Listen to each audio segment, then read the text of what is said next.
March 1944. Rooftop altitude over Paris. The German ahead of him was running, and he was running toward the most famous landmark in occupied Europe. The briefings had been clear on this. Every 8th Air Force fighter pilot in England knew the rule. Don't follow them down. If they go for the deck, you let them go. The city will kill you faster than any German pilot. Low altitude over enemy territory was a death sentence. The buildings, the chimneys, the wires strung between rooftops, they were as lethal as any cannon shell. German pilots knew the rule too. They had been using it for years. First Lieutenant William didn't let go. A German fighter dived for the rooftops of Paris. The German believed low altitude would save him. He had never been more wrong. In the months before March 1944, the low-altitude escape had worked every time. No P-47, no P-38, no P-51 had followed a German fighter below 500 feet over a European city and returned with a confirmed kill. The tactic had a perfect record.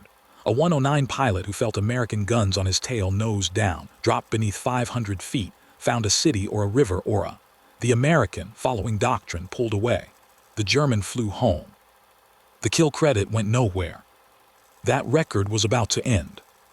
Below 2,000 feet, the Merlin engine in P-51B maintained full boost pressure, around 1,380 horsepower. The DB-605 in the 109 ahead of him did not. Below its critical altitude, the German engine was already bleeding power with every foot of descent. By the time the two aircraft screamed over the Seine at rooftop height, the performance gap had reversed. The hunter was slower than the prey. The German pilot ahead of had just led him into a trap he had built himself. He was looking for the tower. He found it. In the winter of 1943, the United States Army Air Forces was losing a war it had not expected to lose in the air. The strategic logic had seemed airtight. Bomb Germany into submission. Strike the factories, the rail yards, the refineries. Hit them precisely in daylight from high altitude. The B-17 flying fortresses would fly in tight defensive formations. Overlapping fields of fire from their guns would repel German fighters. The bombers would do the work. The math on paper was sound. The math over Germany was catastrophic. August 17, 1943. The 8th Air Force sent 230 B-17s to and 60 bombers did not come back, 600 men, in a single afternoon. October 14, 1943, the second raid. Another 60 bombers gone, 291 killed, 594 captured or missing. The loss rate on deep penetration missions climbed past 20%. Crews calculated the arithmetic on their own. 25 missions required for a completed tour. At 20% losses per mission, the math said most of them would not finish. They knew it. They flew anyway. The solution arrived in early 1944. The P-51 Mustang, long-range Escort. The Merlin engine gave it range the P-47 Thunderbolt, and P-38 Lightning lacked range to fly all the way to Berlin and back. Fighter Escort that wouldn't turn for home at the German border. The bombers would have protection for the full run. The problem was that Escort fighters still flew by a doctrine written a decade earlier by officers who had learned to fly biplanes. The manual said, maintain altitude advantage, stay in formation, do not pursue enemy aircraft into low-level terrain, do not engage over populated areas. The manual had logic behind it. An American pilot chasing a German fighter into low altitude over an unfamiliar European city was a pilot surrendering every advantage he had: his formation support, his altitude energy, his orientation. He could be ambushed from any direction. He could hit a church steeple at 400 and never know what ended him. German pilots had studied this doctrine carefully. They exploited it systematically. Attempt 1. The dive and disengage. When a Luftwaffe pilot found an American fighter closing from behind, he pushed the nose down and dove for the deck. The American, following doctrine, broke off pursuit above 1,000 feet. The German leveled out, climbed back to altitude, rejoined his formation. Result: German pilots walked away from engagements they should have lost. 357th Fighter Group After Action reports from February and early March 1944 documented the pattern repeatedly. Contact broken when enemy aircraft descended to low altitude. No confirmed kills. Enemy aircraft departed. Attempt 2. The urban barrier. In areas with significant ground infrastructure, cities, industrial zones, river crossings, German pilots used the terrain as an active obstacle. They flew through bridge spans between factory buildings, along canal lines at heights where pursuit meant instant collision with fixed structures. American pilots, unfamiliar with European geography and flying at 350 over hostile territory, could not safely navigate what a German pilot flying his home skies could thread in his sleep. Result: the urban approach cost multiple 8th Air Force fighters to spatial disorientation and collision. The tactic was embedded in German fighter training by early 1944 as standard escape procedure over occupied France. Attempt 3, the psychological threshold. The tower, 1,083 feet tall, standing at the western edge of the Champ Mars, visible from 20 miles in clear weather. A German pilot who could put that structure between himself and an American pursuit aircraft owned the moment. The American's doctrine said stop. His instincts said stop. The size of the obstacle said stop. No American pilot in the theater had followed a German aircraft through the lower structure of the tower. The assumption was settled: no one would. First Lieutenant William was 23 years old, from Clifton Forge, Virginia. He flew with the 363rd Fighter Squadron, 357th Fighter Group, out of RAF in Suffolk, a group that had been operational for fewer than 6 weeks when March 1944 arrived. He was not the highest-scoring pilot in his squadron. He had not accumulated the kind of combat record that made a pilot's name travel through the briefing huts. What he had was something the doctrine writers had not accounted for. He understood what his engine could do at low altitude that the German across from him could not match.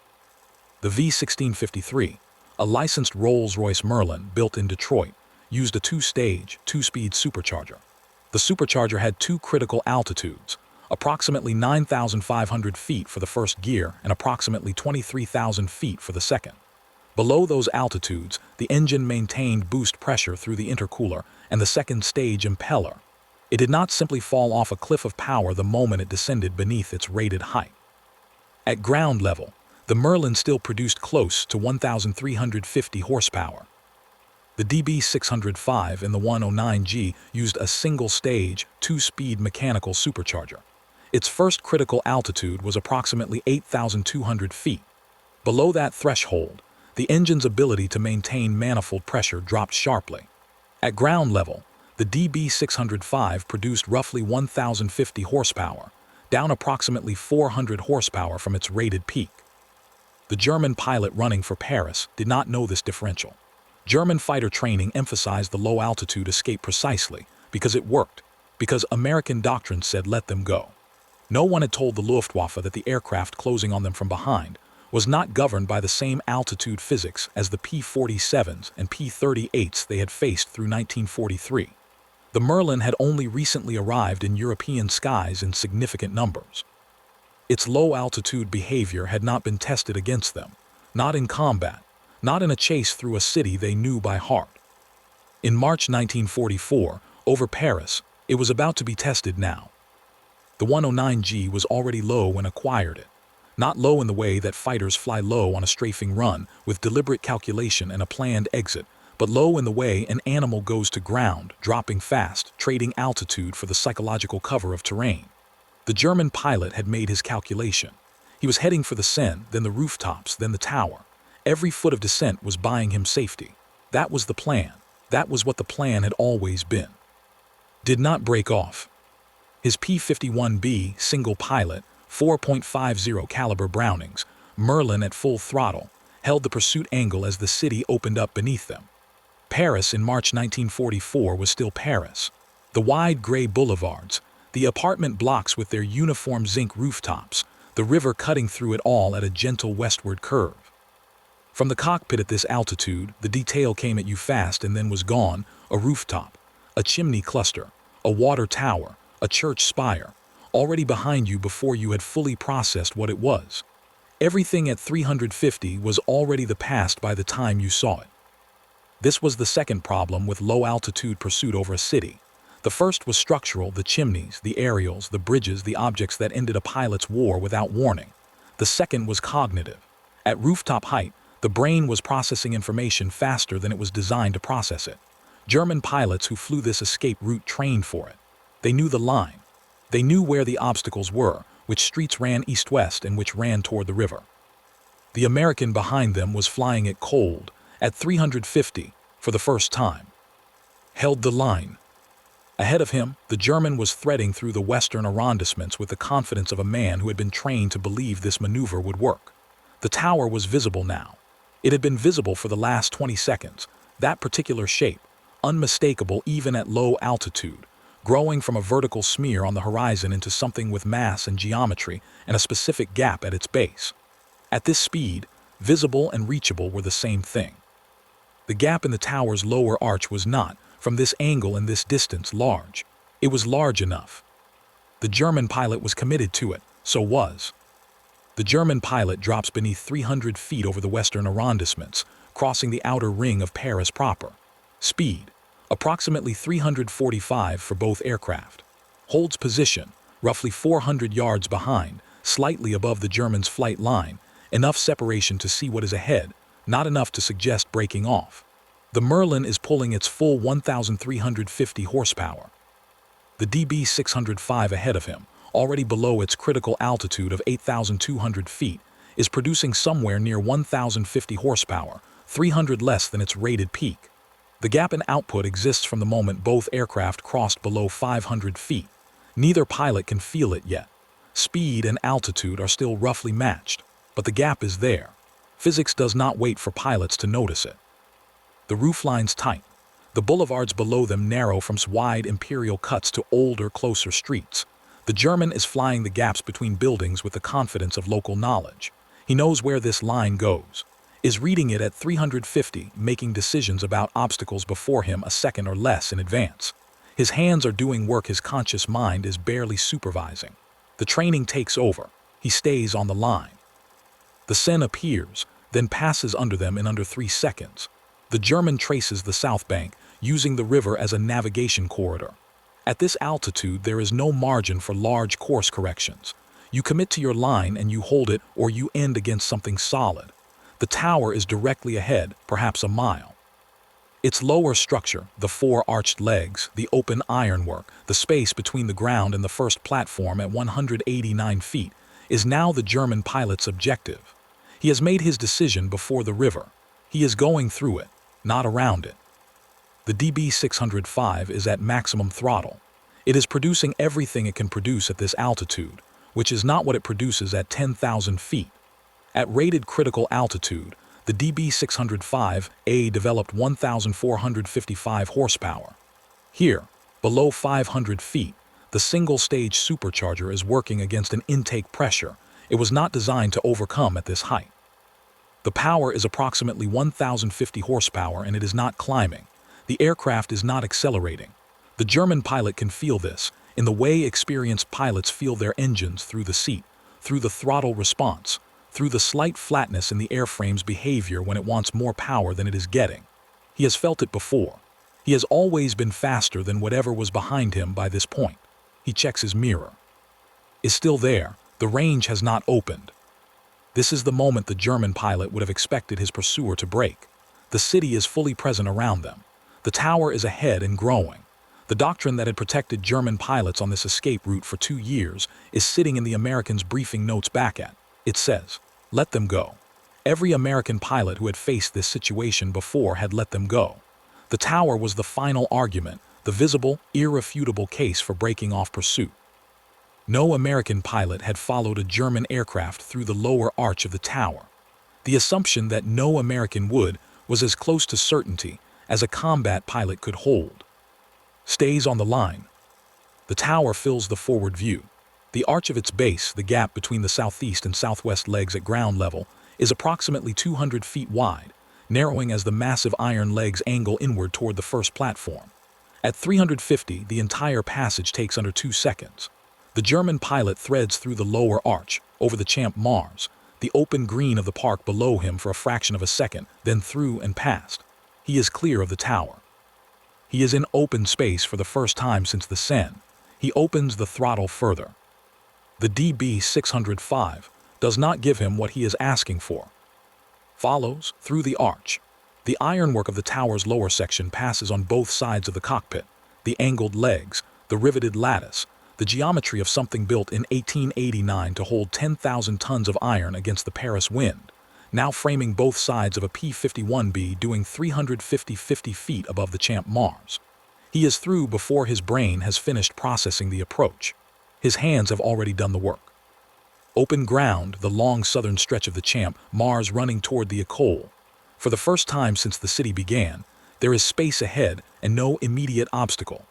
The German pushes the throttle to the stop. The engine holds at maximum output, but maximum output at this altitude is approximately 1,050 horsepower, and the aircraft behind him is running on 1,350. The Merlin's two-stage supercharger is maintaining boost pressure that the DB605 single-stage system cannot match below 2,000 feet. The performance differential, 300 horsepower, translating to roughly 55 to 65 of speed advantage for the P-51B at this altitude, is no longer theoretical. It is expressing itself in the distance between two aircraft over a Paris park.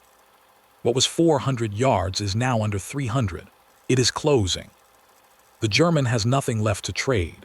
He has used altitude, speed, terrain, the city, and the tower. He is at maximum throttle over open ground with an aircraft closing behind him that is faster than he is at the only altitude he has left. The escape route has run out. Opens fire. 4.50 caliber Brownings inside 250 yards. At this altitude, this range, this speed, there is no second approach. He does not need one.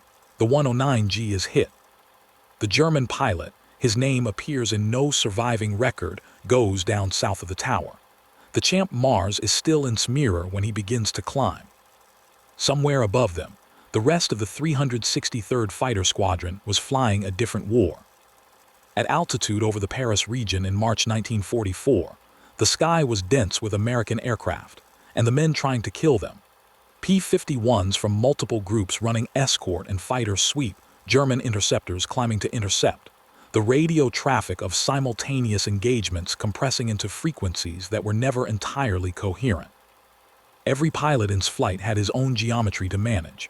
Position relative to his element, fuel state, the threat axis from the northeast where Luftwaffe reinforcements typically climbed from their fields around Paris and Chartres. The scan never stopped. 6 o'clock high, then 3 o'clock, then back to 6. The workload at altitude was total. None of them saw what happened at 50 feet over the Champ Mars. The radio call from when it came was brief.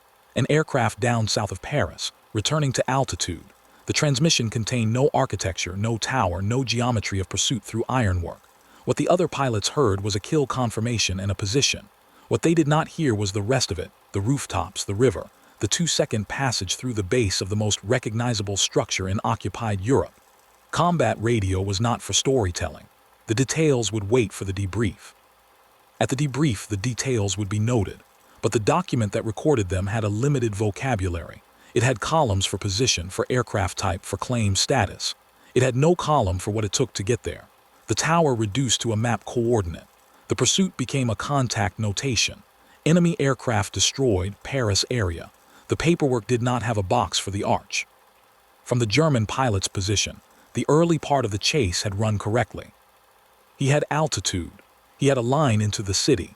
The American behind him was following, which was expected. Following was what Americans did before they stopped following. The doctrine was not a secret on either side. German fighter pilots had studied captured American tactical materials. They understood the American thresholds, the reluctance to pursue below 500 feet over hostile terrain, the emphasis on formation integrity over individual pursuit, the standing instruction to break off when enemy aircraft descended over populated areas. These were not rumors. They were policy, and the Luftwaffe had built an exit strategy around them. He had his line to the tower. He had used it before or trained for it or heard enough accounts from pilots who had that it felt like his own experience. The tower was the end of the problem. The American would see it, judge the gap, and pull away. They always pulled away. This was the final argument the city made, the structure that said, plainly, here is where you stop. He went through the base of the tower at 345. He came out the other side and pushed the throttle to the stop. The speed did not come. He checked his mirror. The American was still there, closer now than before the tower. The throttle was at the wall. The engine was at maximum RPM. The instruments confirmed what he could feel through the seat. The aircraft was not accelerating. He pushed the throttle harder, as if the extra pressure would find power that wasn't there. It didn't. The gap behind him was closing instead of opening. He knew what his instruments told him. Maximum throttle, maximum RPM, a pursuer at 250 yards and closing, and open ground ahead with nowhere left to go. The tower had been the escape route. It had not worked. The .50 caliber rounds arrived at the 3-minute 30 mark. They arrived from behind and below, where a pilot cannot react to what he cannot see in time. There were no more seconds after that. Climbed back to altitude and rejoined the formation. His P-51B had no battle damage. The Brownings had fired. The fuel gauge had moved. The aircraft was otherwise identical to the one that had taken off from RAF that morning. Same airframe, same engine, same 4 guns. Nothing bent or burned or punched through. He had gone to 50 feet over the Champ Mars and come back. The machine had not noticed. He landed in the afternoon, filed his report. 1109G destroyed Paris area. The intelligence officer wrote it down. The claim went through confirmation. The distinguished flying cross citation that followed described the engagement in the language citation's use: meritorious achievement, aerial combat, destruction of enemy aircraft. The citation did not specify the altitude at which the enemy aircraft was destroyed. It did not mention the arch. It did not use the words tower. What it recorded was the outcome, stripped of the geometry that produced it. 1 aircraft destroyed, 1 pilot commended, 1 action closed. The citation was accurate. It was also approximately 1/10 of the story. In the 363rd Fighter Squadron's after-action reports from that period, the low-altitude pursuit over Paris appears as a single-line item among the day's engagements. The 357th Fighter Group was operational. Pilots were accumulating claims. The group would go on to produce 42 aces before the war ended, more than any other P-51 group in the 8th Air Force. The names that would become famous were still accumulating their records in the spring of 1944. Skill on this day was one confirmation among many the group would eventually file. What the paperwork could not record was the information it carried. 1109G pilot had led a P-51B pilot down to 50 feet over Paris and had been shot down there. The escape route had failed. The city had not been enough. The tower had not been enough. The Merlin had followed the DB-605 all the way to the ground and had arrived faster. That fact was now in the record. The record would be read. The USAAF did not change its doctrine because of 1 kill over Paris. It changed because of what 1 kill over Paris demonstrated, added to what a dozen other engagements from the same period demonstrated, added to the technical testing data that the Royal Aircraft Establishment and the USAAF's own evaluation units had been compiling since the Merlin arrived in operational service. The engagement was not the proof. It was the proof made visible, a combat confirmation of a performance differential that existed in the numbers and had now been expressed in a destroyed aircraft and a confirmed claim, and a pilot who had landed without damage after following a German fighter to 50 feet over a European capital. The 8th Air Force Fighter Command updated its tactical guidance in 1944. The revision acknowledged what the spring engagements over France and Germany had demonstrated repeatedly. That low-altitude pursuit of enemy aircraft was not categorically suicidal for P-51 pilots in the way it had been for pilots flying P-47s and P-38s. The Merlin's 2-stage supercharger changed the performance envelope below 2,000 feet in ways the earlier doctrine had not accounted for, because the earlier doctrine had been written before the Merlin arrived. The updated guidance did not say follow every German to the deck. It said the deck was no longer automatically safe for the aircraft being followed. The shift was not announced. It moved through the groups in the way tactical information moves in wartime, through debriefs, through after-action reports, through pilots talking to other pilots over dinner in the mess at and steeple. The message was simple. If a German goes low to lose you, the low is no longer his. The Merlin works down there. Go after him. The numbers from 1944 reflect the change. The 357th Fighter Group finished the war with 609.5 aerial victories, the highest total of any P-51 group in the 8th Air Force. The group's kill ratio ran at approximately 12-1. German fighter pilots who flew against P-51 groups in the second half of 1944 and into 1945 faced an aircraft that would pursue them through altitudes the earlier American doctrine had explicitly prohibited. The psychological advantage of the low-altitude escape, the certainty that the American would stop, had been removed. What remained for the Luftwaffe pilot was a DB-605 running out of supercharger at 500 feet, with a Merlin closing from behind. After the war, captured Luftwaffe documents and the systematic interrogation of German fighter pilots by American intelligence teams produced a detailed accounting of what German aviators had understood about P-51 performance, and what they had not understood until it was too late. The reports filed by the United States Strategic Bombing Survey in 1945 and the subsequent analysis of Luftwaffe command records noted that German fighter doctrine had systematically underestimated the Merlin's low-altitude behavior. The low-altitude escape had been encoded into Luftwaffe training because it worked against specific American aircraft. When the P-51B replaced those aircraft as the primary American escort fighter, the escape route did not immediately disappear from German training. The institutional memory outlasted its usefulness. German pilots flew to the deck in 1944, expecting the same result they had gotten in 1942 and 1943. The result had changed. The technology that made the difference did not retire with the Mustang. The two-stage supercharger's core principle, maintaining intake pressure through a second compression stage at altitudes where a single-stage system loses efficiency, became the engineering foundation for every turbocharged aircraft engine that followed it. When jet engines replaced reciprocating engines in fighters after the war, the problem the supercharger had solved was solved differently, through axial flow compressors with multiple stages, but the logic was identical. Force the intake air through enough compression stages that the engine's power band extends across the altitude envelope instead of peaking at a single critical height. The F-86 that flew in Korea, the F-100 over Vietnam, the F-16 that is still flying today. Every one of them runs a multi-stage compression system whose purpose is the same as the Merlin's second-stage impeller. Full power, across the altitude range, including the deck. The USAF Weapons School at Air Force Base teaches energy management as the foundational concept of air combat maneuvering. Altitude is energy. Speed is energy. The pilot who manages his energy across the full altitude envelope, who does not surrender performance at any given height because his engine is not designed for that height, is the pilot who controls the engagement. Every instructor at who teaches this concept is teaching a principle that a Merlin and a DB-605 demonstrated over the Champ Mars in March 1944. The classroom is cleaner.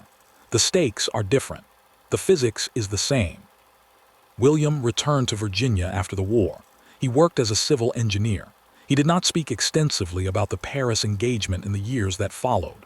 When he did speak about it, he was precise and brief in the way combat pilots often are about the things they actually did, as opposed to the things they were asked about. He described the pursuit. He described the tower. He described landing at. He died on October 29, 2013. He was 92 years old. His records are held by the National Museum of the United States Air Force in Dayton, Ohio, and by the 357th Fighter Group Association. The photograph, a P-51B near the lower structure of the tower, one of the most reproduced images of American in the Second World War, exists because someone thought to take it, or because the geometry of what happened was too specific to leave unrecorded. The German pilot had believed that low altitude would save him. The Merlin engine produced 1,350 horsepower at 50 feet above the Champ Mars. Landed at with a confirmed kill and no battle damage.